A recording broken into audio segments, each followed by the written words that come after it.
आणि आता पाहूयात बातमी 36 जिल्ह्यांची। नांदेडमध्ये 5 दिवसांनंतर पुन्हा एकदा मुसळधार पाऊस बरसलाय। अर्धापूर, मुदखेड, बिलोलीसह काही भागात जोरदार पाऊस झाला। 5 दिवसांपासून पावसानं ओढ दिल्यामुळे दुबार पेरणीचं संकट उभं ठाकलं होतं। अकोल्यामध्ये किनखेड पूर्णा इथल्या संत तुकाराम महाराज विद्यालयातील मुख्याध्यापकाला संस्थाचालक आणि अध्यक्षांनी मारहाण केली। काही कारणास्तव वाद झाल्यानं अध्यक्षांनी चपलेनं मारहाण केली। या प्रकरणी पोलिसात तक्रार दाखल झालेली असून अधिक चौकशी सुरू आहे। नांदेडच्या हानेगावमधील जिल्हा शाळेची दुरवस्था झाली आहे। ठिकठिकाणी पावसाचं पाणी गळतंय आणि त्याचसोबत शाळेच्या इमारतीजवळ सर्वत्र चिखल साचल्यानं विद्यार्थ्यांचे प्रचंड हाल होत आहेत। या संदर्भात वारंवार तक्रार करूनही प्रशासनाकडून दखल घेतली जात नसल्याची तक्रार केली जाते। सोलापूरमधील नवी पेठ परिसरामध्ये दुचाकीचा अपघात झाला। चौकामध्ये 2 स्कूटरची धडक झालेली असून अपघातात 2 महिला जखमी झाल्या। अपघाताची घटना सीसीटीव्हीत चित्रित झालेली असून जखमींवर जवळच्या रुग्णालयात उपचार सुरू आहेत।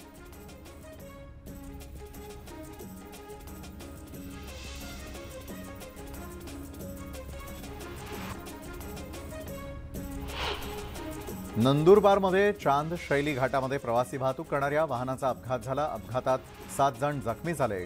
घाटातील अवघड वळणावरती नियंत्रण सुटल्यानं अपघात झालाय। जखमींवर शासकीय रुग्णालयामध्ये उपचार सुरू आहेत।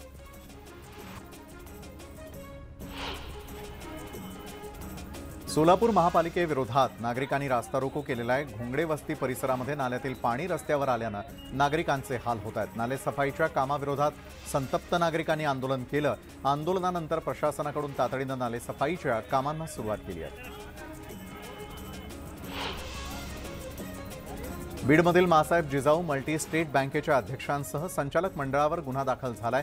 ग्राहकांची 150 कोटींची फसवणूक केल्याचा आरोप आहे आणि या संदर्भात पोलिसात खातेदारांनी धरणे आंदोलन केल्यानंतर तक्रार दाखल झालेली होती। चंद्रपूर जिल्हा प्रशासनाकडून लोकसभा निवडणुकीची तयारी केली जाते। तेलंगणामधून 7000 ईव्हीएम मशीन जिल्ह्यात दाखल झालेत। बाळू धानोरकर यांच्या निधनानंतर रिक्त झालेल्या जागेसाठी लवकरच पोटनिवडणूक होण्याची शक्यता आहे। सांगलीमध्ये कामगारांच्या माध्यान्ह भोजन योजनेमध्ये कोट्यवधींचा गैरव्यवहार झाल्याचा आरोप होतोय आणि या संदर्भात भाजप पदाधिकाऱ्यांनी जिल्हाधिकारी कार्यालयासमोर धरणे आंदोलन केलं। योजनेतील बिलांमध्ये 5 कोटींचा अपहार झाल्याचा आरोप होतोय। हिंगोलीमध्ये टोकाई सहकारी साखर कारखान्यावर भाजप प्रणित पॅनलनं दणदणीत विजय मिळवला।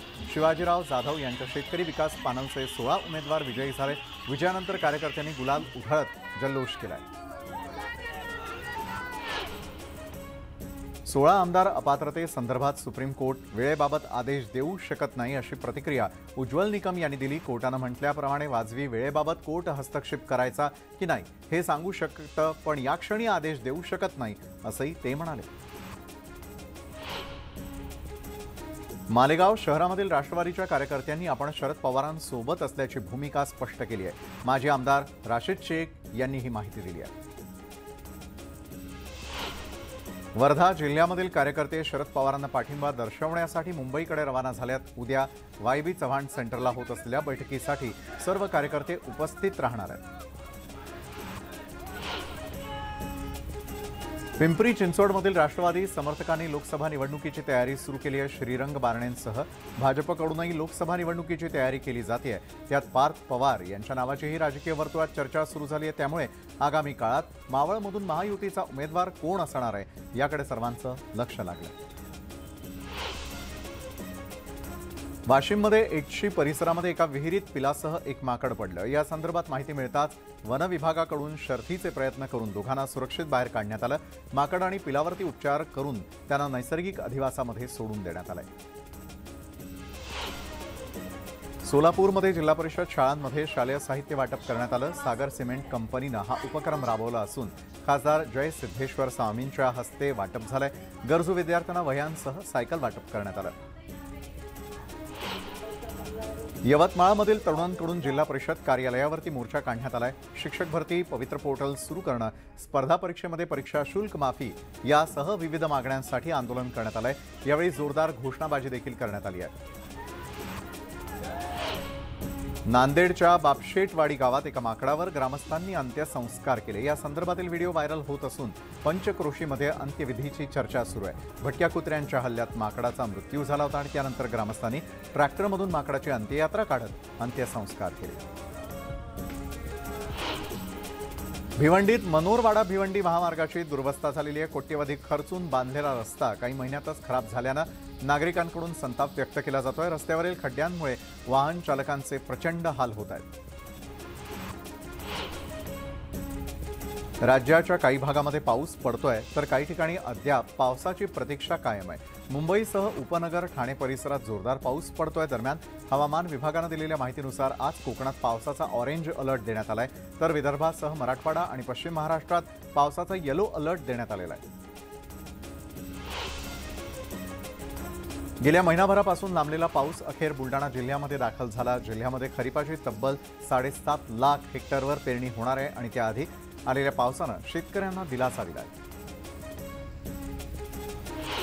वाशिमच्या लोणी बुद्रुकसह परिसरामध्ये दमदार पावसानं हजेरी लावली। शेतकऱ्यांनी केलेली खरीपाची पेरणी पाण्याअभावी सुकत होती। आजच्या पावसानं या खरीप पिकांना मोठा आधार मिळाला।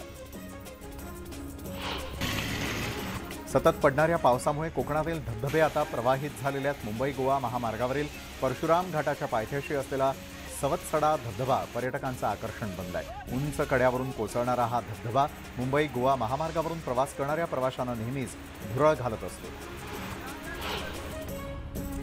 लातूर जिल्ह्यामधील घारणी प्रकल्पाच्या पाण्याचा वाद पेटला। या प्रकल्पातून लातूर शहराला पाणी देण्यास शिरूर, अनंतपाळ आणि चाकूर तालुक्यामधून विरोध होतोय। गेल्या 7 दिवसांपासून नागरिकांचं उपोषण आणि धरणं आंदोलन सुरू आहे। वसई विरारमध्ये रात्रीपासून मुसळधार पावसानं जोर धरल्यामुळे सखल भागात पाणी साचून वाहन चालकांची वाहनं बंद पडू लागली आहेत। गालानगर परिसरात मोठ्या प्रमाणात भाजी मार्केट बसवलं जात असून या मार्केटमध्ये भाजीपाल्याचा कचरा रस्त्यावरच टाकल्यानं गटारं देखील तुंबत आहेत आणि त्यामुळे नागरिकांना याचा नाहक त्रास सहन करावा लागतोय। सोलापुरामध्ये मुसळधार पावसामुळे अनेक भागात पाणी साचलंय। रस्त्यांना नदीचं स्वरूप आलेलं असून एका दिवसात 65 मिलीमीटर पावसाची नोंद झाली आहे, तर जिल्ह्यातील अनेक भागात पावसानं हजेरी लावल्यामुळे शेतकऱ्यांनी पेरणीला सुरुवात केली आहे। नारायणगाव बाजार समितीमध्ये टोमॅटोला मागील 10 वर्षांमधील उच्चांकी दर मिळालेला आहे। सध्या 1 किलो टोमॅटोचा दर हा 125 रुपयांवरती असून 20 किलोच्या क्रेटला 2500 ते 2800 रुपये भाव मिळतोय आणि त्यामुळे आता क्रेटची आवक वाढली आहे। यवतमाळमध्ये कापसाचे दर वाढतील या अपेक्षेनं शेतकऱ्यांना सुरुवातीला कापूस विकला नाही। आता खरीप हंगामासाठी आर्थिक अडचणी येत असल्यानं शेतकऱ्यांना आपल्या घरातील कापूस बाजारात विक्रीसाठी आणलेला आहे। मात्र कापसाचे दर 1000 रुपये कोसळल्यानं शेतकरी आता आर्थिक अडचणीत सापडलाय। महापालिकेनं शहरामध्ये रिक्षा थांबे द्यावेत या मागणीसाठी नांदेडमध्ये रिक्षा संघटनांनी आंदोलन केलं। यावेळी रिक्षाचालक आपल्या रिक्षासह सहभागी झाले होते। रिक्षा चालकांसाठी कल्याणकारी महामंडळ स्थापन करावं, शहरातील खुले परवाने तत्काळ बंद करण्यात यावे यासह इतर मागण्यांसाठी हे धरणे आंदोलन करण्यात आलंय। संगमेश्वर तालुक्यामध्ये धरणाच्या खोदकामासाठी ठेकेदारानं सुरुंग लावल्यानं वायंगमे गावातील 40 घरांना तडे गेलेत। काही घरं मोडकळीला आली आहेत तर मुसळधार पावसात ही घरं कोसळण्याची भीती आहे। प्रशासनानं याकडे लक्ष न दिल्यास धरणाचं काम बंद पाडू असा इशारा देखील देण्यात आलाय। नांदेड शहरामधील बेघर आणि गरीब प्रवाशांसाठी महापालिकेनं निवारागृह सुरू केलेलं होतं। हे निवारागृह गेल्या 1 वर्षापासून धूळखात पडल्याचं दिसून येत आहे, तर बेघर पुन्हा एकदा रस्त्यावर आले आहेत। जळगाव जिल्हा राज्य सरकारी कर्मचारी मध्यवर्ती संघटनेनं जिल्हाधिकारी कार्यालयासमोर निदर्शनं करत आपल्या मागण्या मांडल्या आहेत। जुनी पेन्शन योजना मिळावी यासह इतर 17 प्रलंबित मागण्यांसाठी हे कर्मचारी रस्त्यावर उतरले होते। खेडच्या लोटे MIDC मध्ये पावसाच्या पाण्याचा फायदा घेऊन उघड्यावरील नाल्यामध्ये रासायनिक सांडपाणी सोडलं जात असल्याचा धक्कादायक प्रकार समोर आलाय। या पाण्यानं परिसरामध्ये दुर्गंधी पसरली आहे, तर ज्या नाल्यात हे पाणी सोडलं जात आहे त्याच नाल्यातून पिण्याच्या पाण्याचीही पाईपलाईन जात असल्यानं स्थानिक आक्रमक झाले आहेत। कंपन्यांवरती कारवाईची मागणी देखील केली जाते। बुलडाणा जिल्ह्यामधील एका कोरड्या विहिरीमध्ये अस्वल पडल्याची घटना समोर आलेली आहे। ज्ञानगंगा अभयारण्याला लागून असलेल्या हनवतखेड परिसरात ही घटना घडली। वन विभागाच्या कर्मचाऱ्यांनी या विहिरीमध्ये पिंजरा टाकून अस्वलाला सुखरूपरित्या बाहेर काढलं। अस्वलाची आरोग्य तपासणी करून त्याला नैसर्गिक अधिवासात सोडून देण्यात आलं। छत्रपती संभाजीनगर शहराचा विकास आराखडा तयार करण्याचं काम सुरू आहे आणि त्यासाठीचा नकाशा मनपा प्रशासकासमोर सादर करण्यात आला असून ग्रीन झोनमधील 75,000 मालमत्ता नियमित करण्याचा निर्णय मनपा प्रशासकांनी घेतलाय। त्यामुळे अंदाजे 3 लाख लोकांना याचा फायदा होणार आहे। शहापूर बस डेपो हे नागरिकांसाठी एकमेव मोठं बस स्थानक असून त्याची आता दुरवस्था झाल्याचं पाहायला मिळत आहे। मोडकळीला आलेल्या या बस स्थानकाकडे प्रशासन दुर्लक्ष करत आहे। शहापूर बस स्थानक आता तळीरामांचा अड्डा बनल्यामुळे ग्रामस्थांनी नाराजी व्यक्त केली आहे। सांगलीत बळीराजाचा मित्र समजल्या जाणाऱ्या बैलांचा सण मोठ्या उत्साहात साजरा करण्यात आला।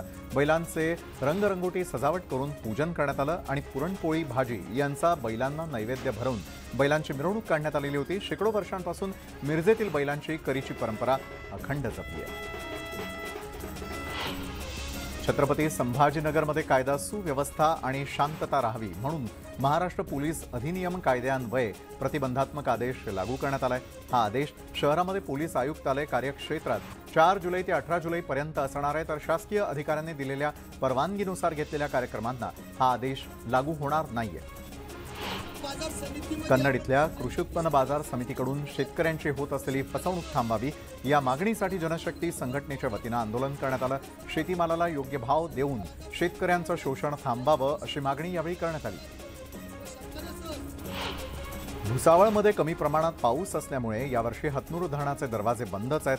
पाहिजे तेवढा पाणीसाठा नसल्यामुळे भविष्यात पाण्याची समस्या निर्माण होऊ शकते आणि गेल्या वर्षी 17 जून रोजी धरणाचे दरवाजे उघडण्यात आलेले होते, मात्र जुलै महिना उजाडला तरी धरणाचे दरवाजे अद्याप बंदच आहेत। वाशिमच्या अमानी ते पांगरी या रस्त्याचं काम निकृष्ट दर्जाचं केलेलं असून एका आठवड्यामध्ये या रस्त्यावरील डांबर उखडून खड्डे पडतायत। यासाठी जबाबदार असणारे अधिकारी आणि कंत्राटदारावर कारवाई करून रस्ता दुरुस्तीसाठी चांगल्या दर्जाचं साहित्य वापरण्याची मागणी ग्रामस्थांनी केली आहे। संगमनेर तालुक्यामधील भोजदरी गावामध्ये राहणारा राहुल हांडे हा चीनमध्ये गेल्या 7-8 वर्षांपासून योगाचे धडे देतोय। योगाचं शिक्षण देताना तिथे राहणाऱ्या मुलींशी त्याची ओळख झाली। आता दोघांनी लग्न करण्याचा निर्णय घेतला। गावी आल्यानंतर पारंपरिक पद्धतीनं पार पडलेल्या या विवाह सोहळ्याला संपूर्ण गाव उपस्थित होतं। परभणीसाठी अखेर शासकीय वैद्यकीय महाविद्यालयाला मंजुरी मिळालेली असून केंद्रीय मंत्रालयानं नॅशनल मेडिकल कमिशनकडे या संदर्भात पत्रव्यवहार केलेला आहे। यावर्षी महाविद्यालय सुरू होणार असून प्रवेश प्रक्रिया देखील सुरू होणार आहे आणि या निर्णयामुळे परभणीकरांमध्ये उत्साहाचं वातावरण आहे। अष्टविनायक दर्शनासाठी एसटी महामंडळाच्या वतीनं पिंपरी चिंचवड इथल्या वल्लभनगर आगारातून विशेष एसटी बसची सोय करण्यात आली आहे। ऑनलाईन तिकीट बुकिंगची सुविधा देण्यात आलेली असून प्रवाशांसाठी मुक्कामाची व्यवस्थाही करण्यात आलेली आहे। भक्तांनी या सेवेचा लाभ घ्यावा असं आवाहन वाहतूक निरीक्षकांकडून करण्यात आलेलं आहे।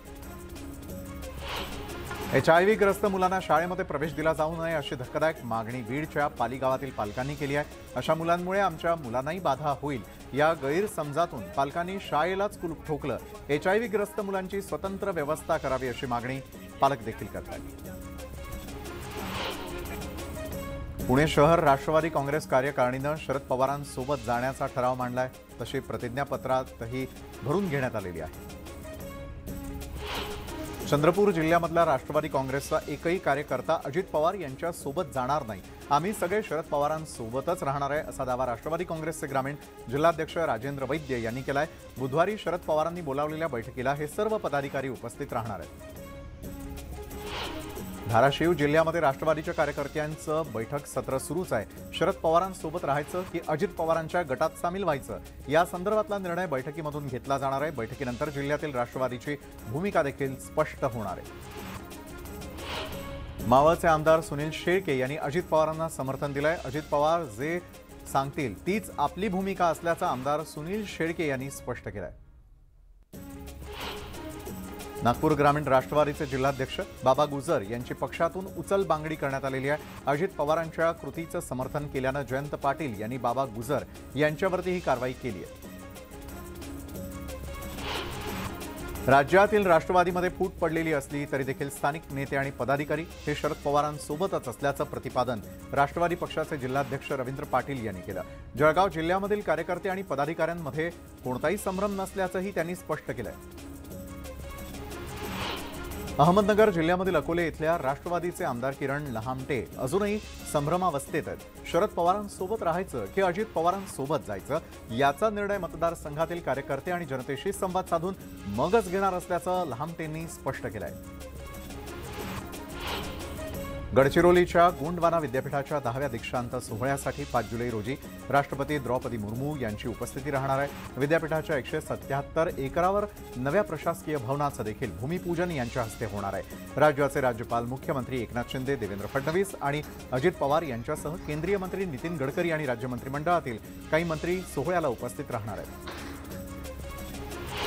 महावितरणच्या कारभाराला कंटाळून शेतकरी सौर ऊर्जेकडे वळत असल्याचं दिसून येत आहे. परभणी जिल्ह्यात सौर पंपासाठी 4,000हून अधिक अर्ज दाखल झालेत. वीज पुरवठा वारंवार खंडित होत असल्यानं शेतकऱ्यांनी अक्षम्य ऊर्जेचा मार्ग निवडला. सावरबंद गावातून देवदर्शन घेऊन गावाकडे परतणाऱ्या भाविकांची कार पलटून अपघात झाला. या 4 जण गंभीररित्या जखमी झाले तर अनेक जण किरकोळरित्या जखमी झालेत. चिपळूण गुहागर मार्गावरती 3 वाहनांचा अपघात झाल्याचं समोर आलं. भरधाव कारनं प्रवासी जीपला धडक देत रिक्षाला उडवलंय. या अपघातामध्ये दोन्ही वाहनं उलटली आहेत. रिक्षातील शाळकरी मुलांसह 9 जण गंभीररित्या जखमी झाल्याची माहिती मिळते.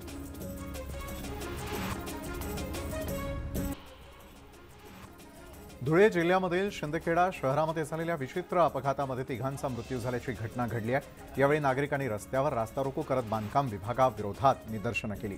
बांधकाम विभागानं दुर्लक्ष केल्यामुळे हा अपघात झालेला असून त्याच्यावर सदोष मनुष्यवधाचा गुन्हा दाखल करण्याची मागणी यावेळी नागरिकांनी केली.